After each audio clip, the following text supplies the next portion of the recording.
ચલો મિત્રો, કેમ છો મિત્રો?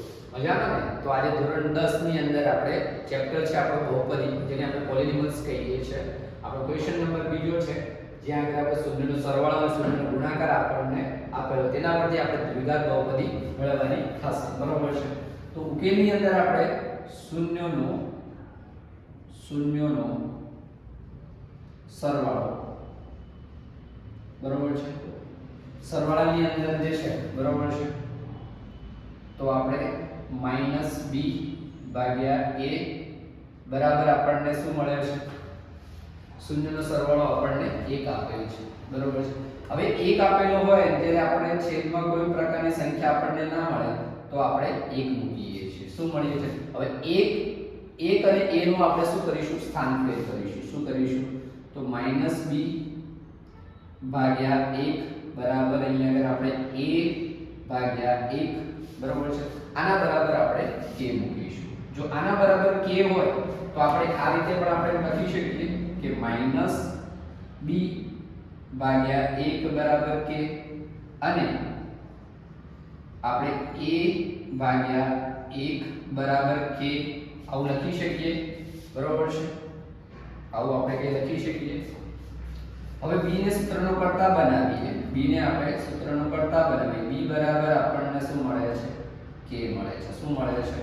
જો અહીંયા આગળ -b હોય તો આ પણ જે છે આપણો -k થવો જોઈએ. તો b બરાબર આપણે અને આ રીતે પણ લખી શકાય જો આ હોય તો.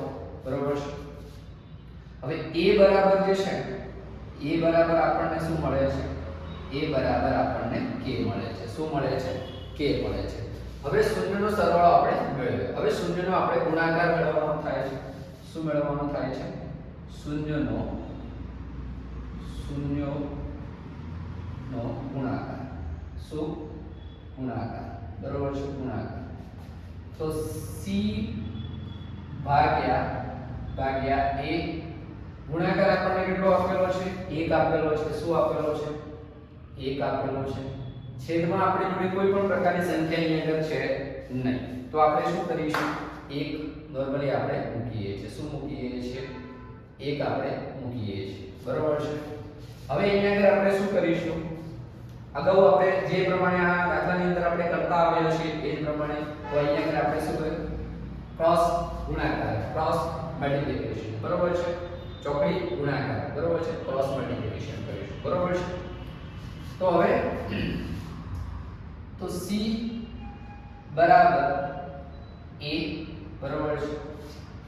હવે c બરાબર આપણે a બરાબર આપણે k ધારીશું. શું કરીશું? k મૂકીશું. બરોબર છે? k મૂકીએ તો કારણ કે a બરાબર k છે એટલા માટે. બરોબર છે? આ આપણે કારણ પણ એને આપ્યું છે. બરોબર છે? હવે દ્વિઘાત બહુપદી આપણે મેળવવાની થશે મિત્રો. બરોબર છે? દ્વિઘાત બહુપદી. બરોબર છે? તો એના માટે આપણે શું કરીશું? દ્વિઘાત બહુપદી માટે આપણે જે છે, બરોબર છે, તો px ax² bx વત્તા આપણને c મળે છે. હવે a ની વેલ્યુ આપણને જોડે કેટલી આપેલી છે? k મૂકવાની થશે. બરોબર છે? તો અહીંયા આગળ k અને x નો x² નો x² as it is. b ની વેલ્યુ આપણને કેટલી છે? તો -k. બરોબર છે? શું મળશે? તો -k x નો x. c ની વેલ્યુ આપણને શું મળે છે? તો કે k મળે છે. શું મળે છે? k મળે છે. હવે આમાં તમને કોમન શું દેખાય છે? તો સાહેબ કે k દેખાય છે મને. બરોબર છે? તો k આપણે કોમન કાઢી લઈએ. બરોબર છે?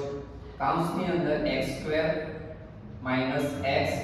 અહીં આગળ હવે પાછળ કશું વસ્તુ નથી તો આપણે શું મૂકીશું? 1 મૂકીએ. બરોબર છે? તો આ રીતે તમારો આન્સર અહીં આગળ આવી જાય છે. બરોબર છે? તો નેક્સ્ટ વિડિયોની અંદર આના પછીનો દાખલો આપણે કરીએ. બરોબર છે?